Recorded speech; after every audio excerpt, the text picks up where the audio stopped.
John Corla.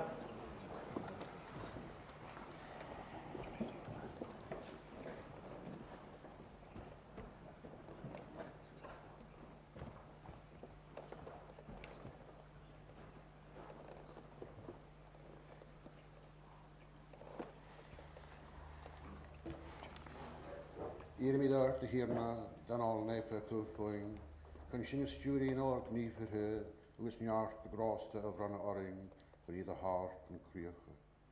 Unas gurútsa ó sofra níla bhríthe, agus á níla gníomh fast, agus gur frí to creek no frír, through Christ our dear. Direct, we beseech thee, O Lord, our actions by thy holy inspirations, and carry them on by thy gracious assistance, that every word and work of ours may always begin from thee, and by thee be happily ended, through Christ our Lord. Amen.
sé cúismúr ostamsa fáilte í ceall a churráit an ógtáid starúil seo.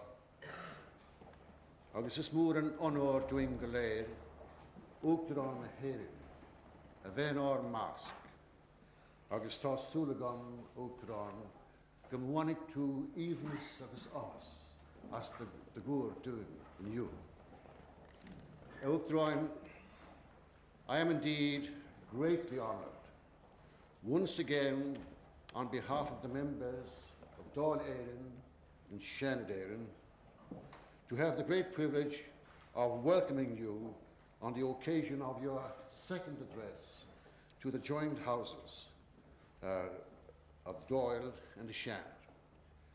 And therefore it is with the utmost pleasure and a deep sense of pride that I now invite you, Uachtarán Uasail, to address both houses of the Oireachtas here present under Article 13.7 of our Constitution. Céad míle fáilte.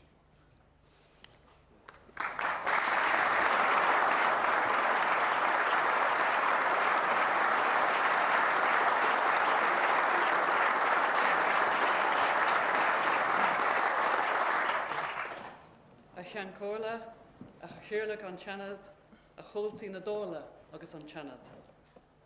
4 years ago, I promised to dedicate my abilities to the service and welfare of the people of Ireland.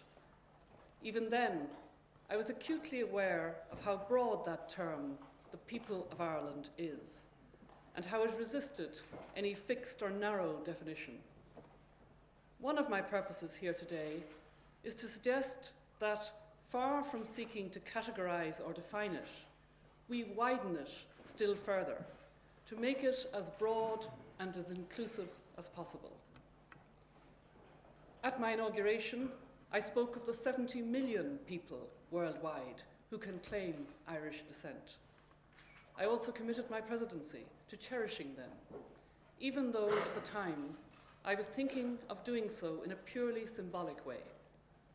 Nevertheless, the simple emblem of a light in the window, for me, and I hope for them, signifies the inextinguishable nature of our love and remembrance on this island for those who leave it behind.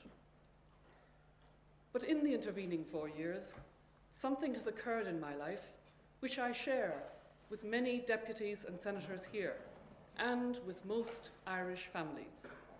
In that time, I've put faces and names to many of those individuals.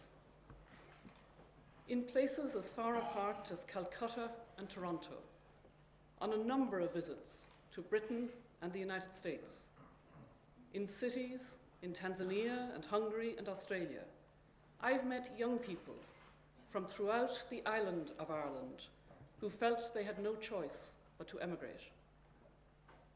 I've also met men and women who may never have seen this island, but whose identity with it is part of their own self-definition. Last summer, in the city of Krakow, I was greeted in Irish by a Polish student, a member of the Polish-Irish Society. In Zimbabwe, I learned that the Mashonaland Irish Association had recently celebrated its centenary. In each country visited, I've met Irish communities, often in far-flung places, and listened to stories of men and women whose pride and affection for Ireland has never deserted them, nor deterred them from dedicating their loyalty and energies to other countries and other cultures.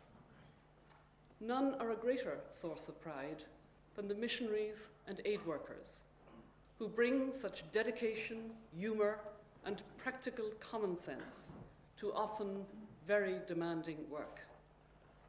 Through this office, I've been a witness to the stories these people and places have to tell. The more I know of these stories, the more it seems to me an added richness of our heritage, that Irishness is not simply territorial. In fact, Irishness as a concept seems to me at its strongest when it reaches out to everyone on this island and shows itself capable of honouring and listening to those whose sense of identity and whose cultural values may be more British than Irish.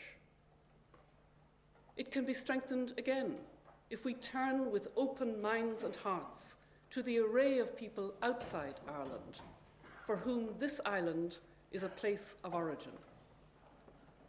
After all, emigration isn't just a chronicle of sorrow and regret.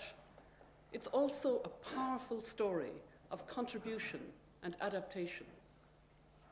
In fact, I've become more convinced each year that this great narrative of dispossession and belonging, which so often had its origins in sorrow and leave-taking, has become, with a certain amount of historic irony, one of the treasures of our society.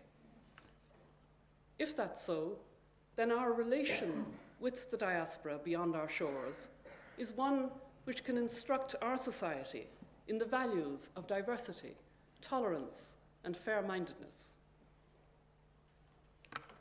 To speak of our society in these terms is itself a reference, in shorthand, to the vast distances we've travelled as a people. As you well know, this island has been inhabited for well over 5,000 years. It's been shaped by pre-Celtic wanderers, by Celts, Vikings, Normans, Huguenots, Scottish and English settlers. Whatever the rights or wrongs of history, all those people marked this island, down to the small detail of the distinctive shipbuilding of the Vikings, the linen making of the Huguenots, the words of planter balladeers. How could we remove any one of these things from what we call our Irishness? Far from wanting to do so, we need to recover them so as to deepen our understanding. And nobody knows this more than the local communities throughout the island of Ireland who are retrieving the history of their own areas. Through the rediscovery of that local history, young people are being drawn into their past in ways that help their future. These projects not only generate employment, they also regenerate our sense of who we were. I think of projects like the Cage of Fields in Mayo, where the intriguing agricultural structures of settlers from thousands of years ago are being explored through scholarship and fieldwork. Or Castletown House in Kildare, where the grace of our Anglo-Irish heritage is being restored, with scrupulous respect for detail. The important excavations at Navan Fort in Armagh are providing us with vital information about early settlers, whose proved existence illuminates both legend and history. And in Balance House in Antrim, the Ulster New Zealand Society have restored the birthplace of John Balance, who became Prime Minister of New Zealand and led that country to be the first in the world to give the vote to women. Varied as these projects may seem to be, the reports they bring us are consistently challenging, and that they may not suit any one version of ourselves. I, for one, welcome that challenge. Indeed, when we consider the Irish migrations of the 17th, 18th, 19th, and 20th centuries, our preconceptions are challenged again. There's a growing literature which details the fortunes of the Irish in Europe and later in Canada, America, Australia, Argentina. These important studies of migration have the power to surprise us. They also demand from us honesty and self-awareness in return. If we expect that the mirror held up to us by Irish communities abroad will show us a single familiar identity or a pure strain of Irishness, we'll be disappointed. We'll overlook the fascinating diversity of culture and choice which looks back at us. Above all, we'll miss the chance to have that dialogue with our own diversity which this reflection offers us. As you're aware, this year we begin to commemorate the Irish famine which started 150 years ago. All parts of this island, north and south, east and west, will see their losses noted and remembered, both locally and internationally. This year, we'll see these local and global connections made obvious in the most poignant ways. But they've always been there. Last year, for example, I went to Grosse Ile, an island on the St. Lawrence River near Quebec City. I arrived in heavy rain, and as I looked at the mounds, which, together with small white crosses, are all that mark the mass graves of the 5,000 or more Irish people who died there, I was struck by the sheer power of commemoration. I was also aware that even across time and distance, tragedy must be seen as human and not historic, and that to think of it in national terms alone can obscure that fact. And as I stood looking at Irish graves, I was also listening to the story of the French-Canadian families who braved fever and shared their food, who took the Irish into their homes and into their heritage. Agus is ón dulí dír ar Grosse Ile, ar a dúchtar freisin Oileánn na Néal, a hielrí an bhean a dinis an scéil sin dam. Leabhar sí lam as Frankish, agus is le bródar le a leabhar sí Gaeilge lam, a bhí tógtha eici ón an muintir rumpa. Dá bhéis tastal a rinne mé, se is mó a chuaigh mé I bhaim orm, gur tháinig an Gaeilge slán ó Amsir an Gurtha, agus go bhfuil sí le clisteáil I ganúntaí New York agus Toronto agus Sydney, gan tracht ar Camden Town. Tá scéal an hain sa Gaeilge, den teacht slán agus den cur in Arúnt. Ach ar nu, bhí seasamh aice I bhád roimhe seo, mar cheanga léin den Eorp. Tá star na Heorpa ar mhór a teanga ag an Gaeilge. Tá cúntas tugatha ina cud litriata, nach bhfuil an éon áit eile, ar chultúr na cheorpa, raibh teach na rómhánach. Ní ina ar bith mar sin, go bhfuil stádéir á dhéanamh orthaí in ollscoileanna ó Glasgow go Moscow agus ó Seattle go Indiana. Agus cén fá go dibhann go méach ina ar bith orm, gur as géalga a chur an macléin ón Bólan, fáilte Rome go Krakow. Is le pléisiúr agus le bród a éistem le géalga, áilheart I ddíortha eile. Agus tugann sé pléisiúr dam freisin, nuair a cleisim rithimí ar nárán agus ar bhiliachta, ag lacu thucu héin, ag teangatha agus tadúisiún eile.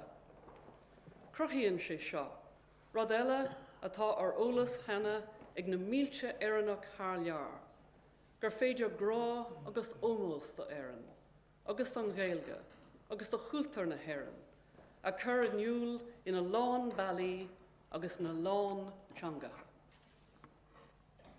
And so, the weight of the past, the researches of our local interpreters, and the start of the remembrance of the famine, all, in my view, point us towards a single reality, that commemoration is a moral act, just as our relation in this country to those who have left it is a moral relationship.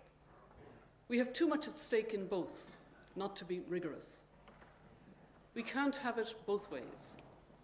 We can't want a complex present and still yearn for a simple past. Indeed, I was very aware of that when I visited the refugee camps in Somalia and more recently in Tanzania and Zaire. The thousands of men and women and children who came to those camps were, as the Irish of the 1840s were, defenceless in the face of catastrophe. Knowing our own history, I saw the tragedy of their hunger as a human disaster. We, of all people, know it's vital that it be carefully analysed so that their children and their children's children be spared that ordeal.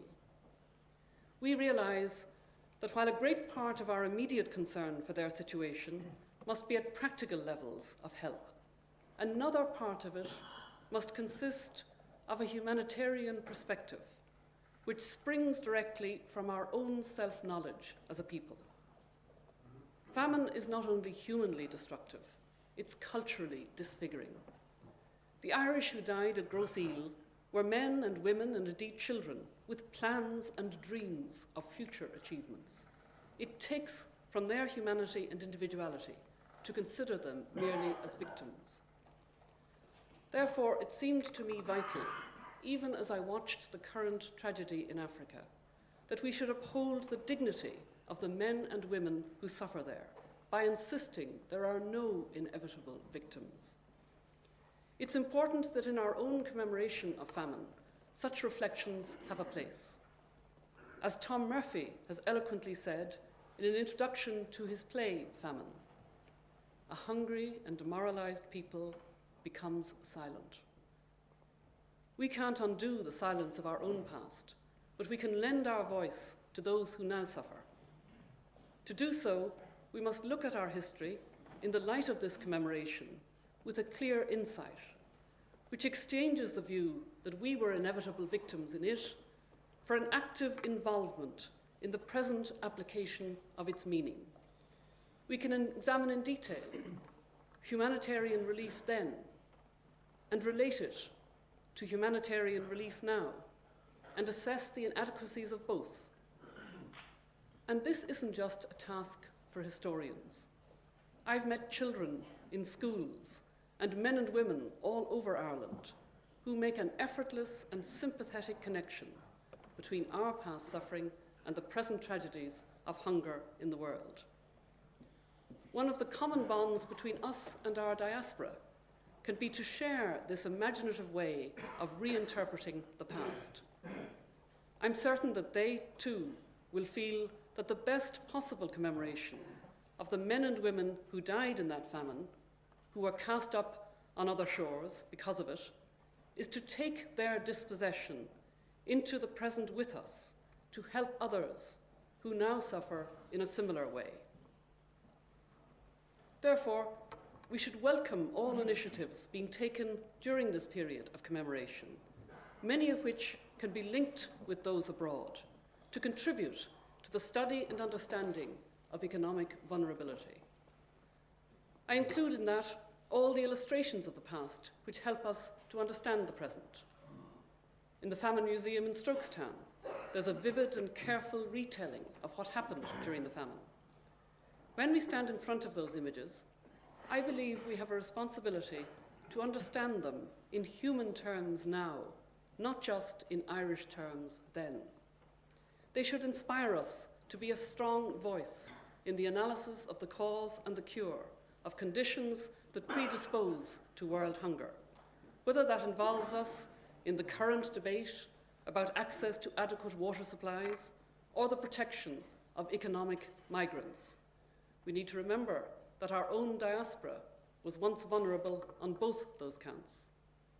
We should bear in mind that an analysis of sustainable development, had it existed in the past, might well have saved some of our people from the tragedy we are starting to commemorate. We need to make those connections.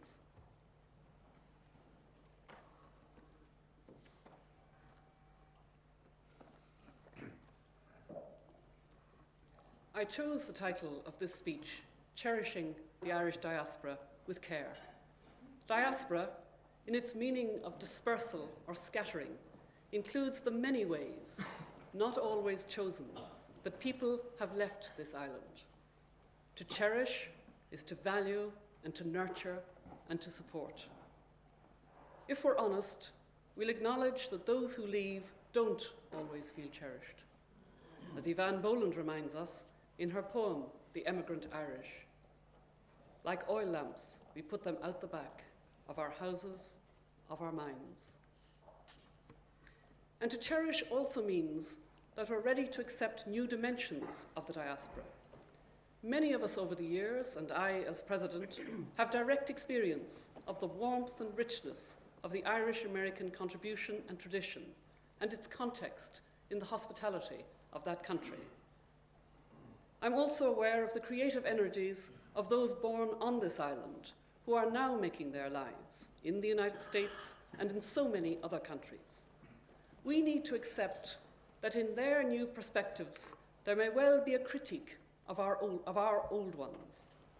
But if cherishing the diaspora is to be more than a sentimental regard for those who leave our shores, we should not only listen to their voice and their viewpoint.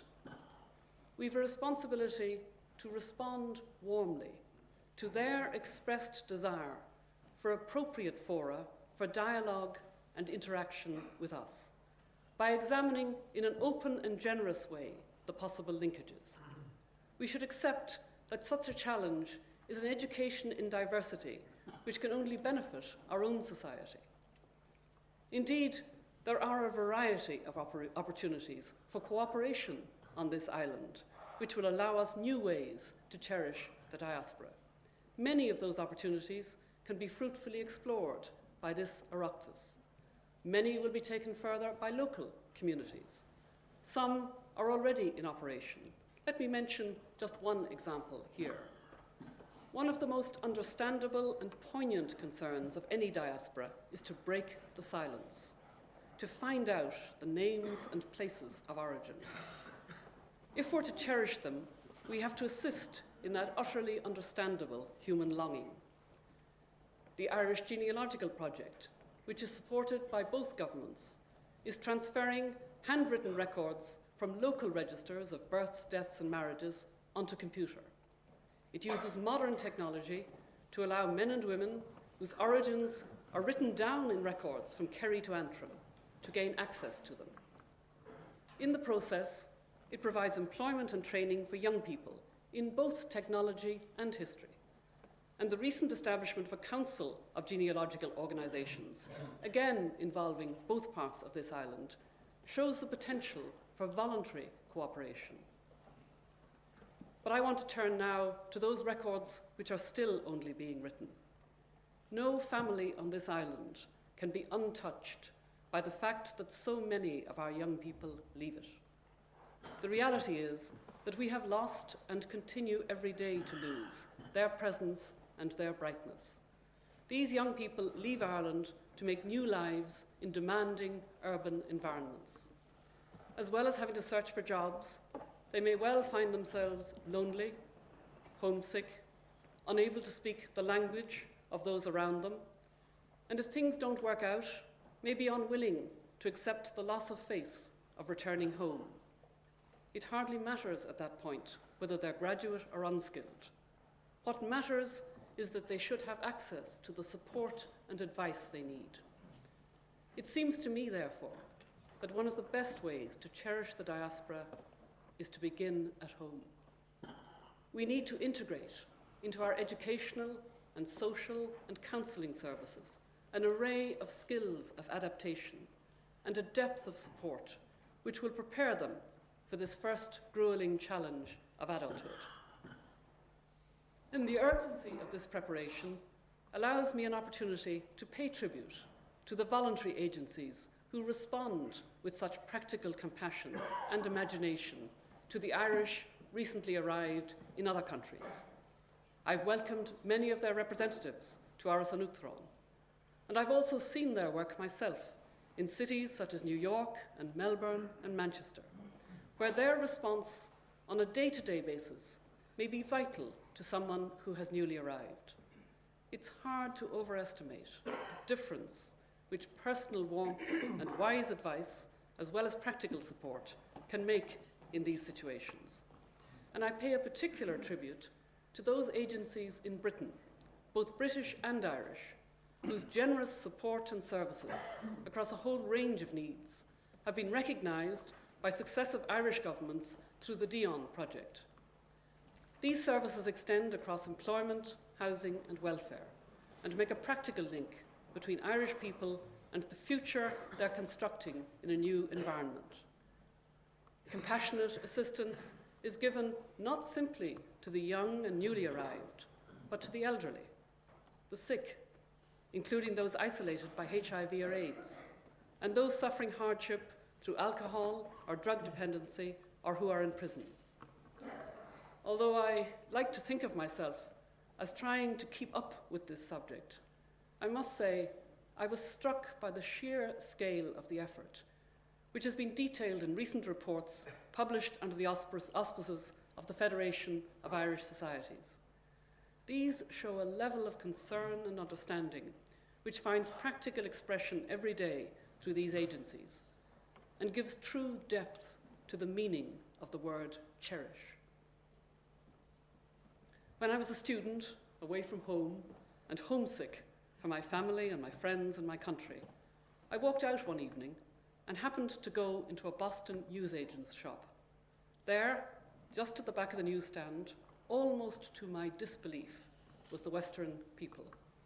I'll never forget the joy with which I bought it and took it back with me, and found, of course, that the River Moy was still there and the cathedral was still standing.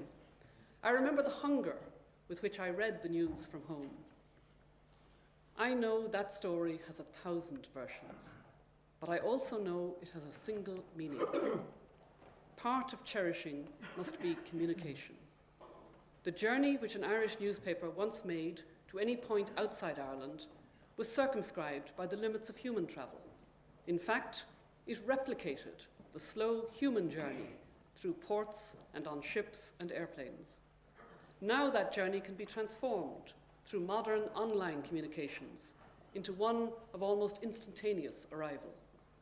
We're at the centre of an adventure in human information and communication, greater than any other since the invention of the printing press. We'll see our lives changed by that.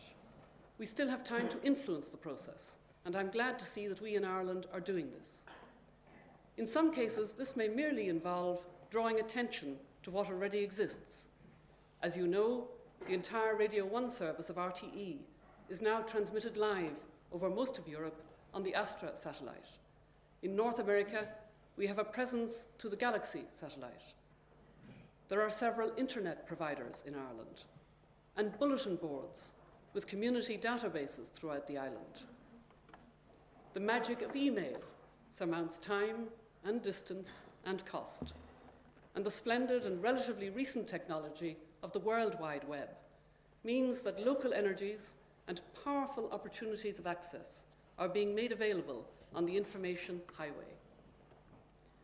We know that the shadow of departure will never be lifted. The grief of seeing a child or other family member leave Ireland will always remain sharp, and the absence will never be easy to bear. But we can make their lives easier if we bring this new technology to bring the news from home. As a people, we're proud of our storytelling, our literature, our theatre, our ability to improvise with words. And sometimes I think there's a temptation to believe that we put that at risk if we espouse these new forms of communication. In fact, we can profoundly enrich the method of contact by the means of expression, and we can and should, as a people who have a painful historic experience of silence and absence, welcome and use the noise, the excitement, the speed of contact, and the sheer exuberance of these new forms. This is the second time I've addressed the two houses of the Oireachtas, as provided under the Constitution. I welcome the opportunity it's given me to highlight this important issue at a very relevant moment for us all. The men and women of our diaspora represent not simply a series of departures and losses. They remain, even while absent, a precious reflection of our own growth and change, a precious reminder of the many strands of identity which compose our story. They've come, either now or in the past, from Derry and Dublin and Cork and Belfast. They know the names of our townlands and villages. They remember our landscape, or they've heard of it. They look to us anxiously to include them in our sense of ourselves, and not to forget their contribution while we make our own. The debate about how best to engage their contribution with our own has many aspects and offers opportunities for new structures and increased contact. If I've been able to add something to this process of reflection and to encourage a more practical expression of the concerns we share about our sense of ourselves at home and abroad, then I'm grateful to have had your attention here today. Finally, I know this Oireachtas will agree with me that the truest way of cherishing our diaspora is to offer them, at all times, the reality of this island as a place of peace, where the many diverse traditions in which so many of them have their origins, their memories, their hopes, are bound together in tolerance and understanding. Gar míle maith.